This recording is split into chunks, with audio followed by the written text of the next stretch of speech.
주님의 이름으로 평안을 전합니다. 이제 마지막 달력만 덩그러니 달린 12월입니다. 성경이 가리키는 시간의 흐름은 막연히 그냥 흘러가는 것이 아니라 하나님의 창조에 의해 시작되었고 예수 그리스도의 영광스러운 재림으로 종말을 맞게 될 것이라고 분명히 가르칩니다. 물론 그 종말의 시기는 마태복음 24장 예수님의 가르침에 의하면 오직 하나님의 주권에 속하고 사람들은 마치 노아의 홍수 때처럼 이 땅의 일상에만 집중하여 종말 이후의 삶에 관심을 갖지 않습니다. 그래서 바른 경건은 주님의 재림과 종말을 의식하며 영적으로 깨어있는 것이죠. 오늘은 디모데후서 3장을 통해 12월에 잘 어울리고 또 우리 시기에 잘 어울리는 종말의 시대에 펼쳐질 영적 분위기와 바른 경건을 살펴보고자 합니다. 디모데후서 3장 1절부터 5절은 사도 바울이 에베소에서 목회하고 있는 디모데에게 마지막 시대의 영적 특성과 함께 거짓 교사들의 활동을 소개하는데요.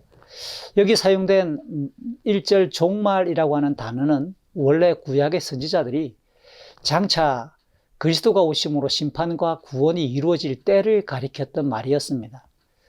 그러나 조금 더 발전된 신약에서는 사도행전 2장이나 베드로서 3장, 유다서 18절 등을 참고해 볼 때 그리스도가 오셨고 그리스도께서 십자가와 부활 그리고 승천 이후 성령의 오심부터 시작하여 그리스도께서 다시 이 땅에 오실 때까지 재림 때까지를 일컫는 기간으로 보다 명료화되고 구체화되었습니다. 사실 예수 그리스도께서 영광스럽게 다시 오셔야만 마귀와 죄와 죽음이 완전히 심판받을 것을 사도 요한에 의해서 계시록 20장 7절 이후는 설명합니다. 그러니까 그때가 가까울수록 영적인 타락의 양상은 심해질 것입니다. 이에 바울은 디모데후서 3장 1절 이하에서 구체적으로 그 모습들을 자기 사랑, 돈 사랑, 자긍과 교만과 자고함, 깨끗하지 못함, 무정함, 절제가 없음, 사나움, 선한 것을 좋아하지 않음, 조급함 등으로 개인적인 특성들을 밝힙니다.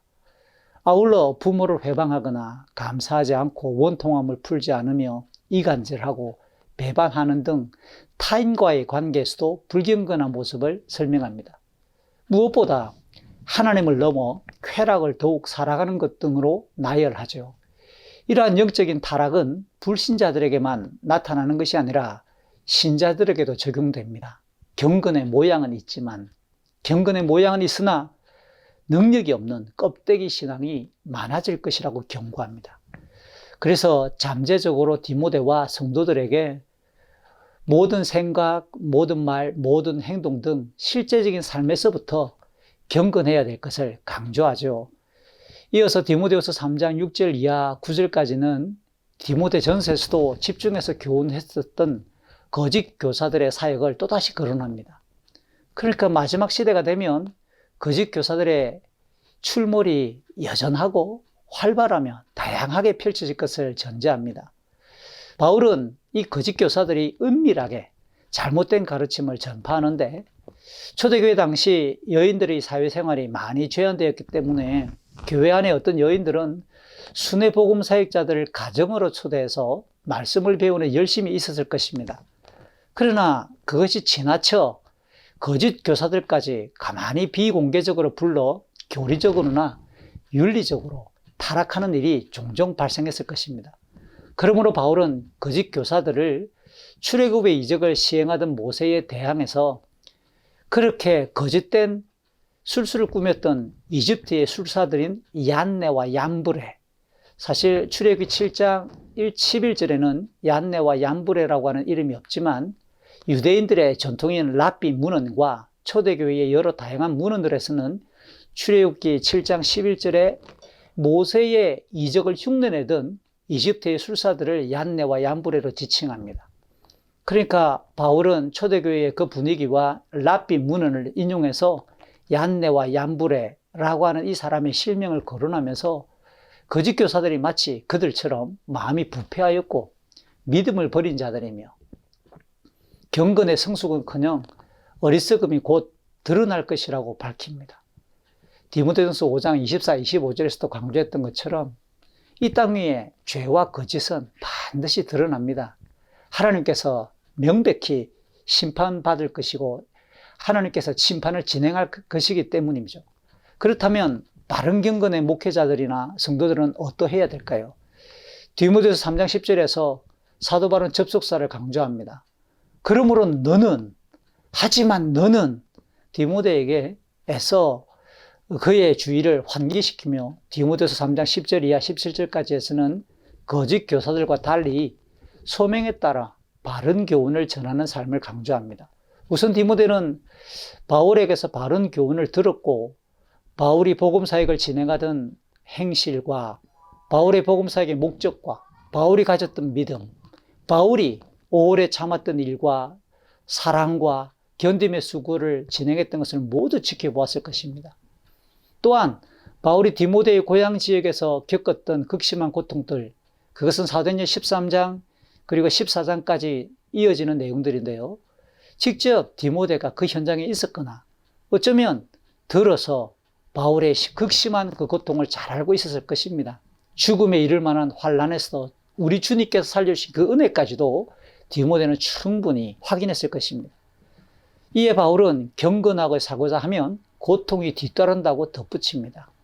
앞서 마지막 시대의 영적 특성에서도 드러났듯이 악하고 거짓된 것이 더욱 성행하기 때문이죠. 그래서 목회자로 부름받은 디모데에게 성경을 배우고 믿는 일에 더욱 집중하도록 당부합니다. 이는 목회자의 기본이잖아요. 그 기본과 본질을 가장 중요하게 여기며 지속하는 것이 소명의 핵심임을 가르치는 것입니다. 디모데는 어렸을 때부터 외조모와 어머니로부터 성경을 배웠다고 디모데서 1장 5절에 설명했고요. 바울과 동행하면서는 더욱 체계적이고 깊은 가르침을 받았을 것이 분명합니다. 성경은 구원에 이르게 하는 지혜가 있고 구체적으로 성도의 삶을 훈계하고 교정시키며 하나님의 사람으로 온전하게 인도하며 모든 선한 일을 행할 능력을 공급한다라고 교훈하죠. 사랑하는 좋은교사의 원 여러분, 우리는 영광스럽고 복된 영생을 소망하면서 마땅히 불경건과의 싸움을 그리고 그 싸움으로 인해 발생하는 고난에 익숙해야 합니다. 점점 주님의 재림의 시기가 한 해 한 해 가까워 올수록 타락한 양상들이 너무 우리 주변에 편만하고 마치 홍수물처럼 우리를 에워싸고 있는 것이죠. 그래서 경건으로 말미암는 희생, 경건의 선택을 인해서 발생하는 고난, 우리의 아픔은 영광스러운 훈장이 될 수 있습니다. 다만 성경에 깊이 뿌리 내린 경건으로 소명의 길을 완주할 수 있습니다. 우리 시대의 거짓되고 세속적인 다양한 세계관에 맞서 순결한 믿음을 지키며 소명의 걸음을 함께 완주합시다. 힘냅시다.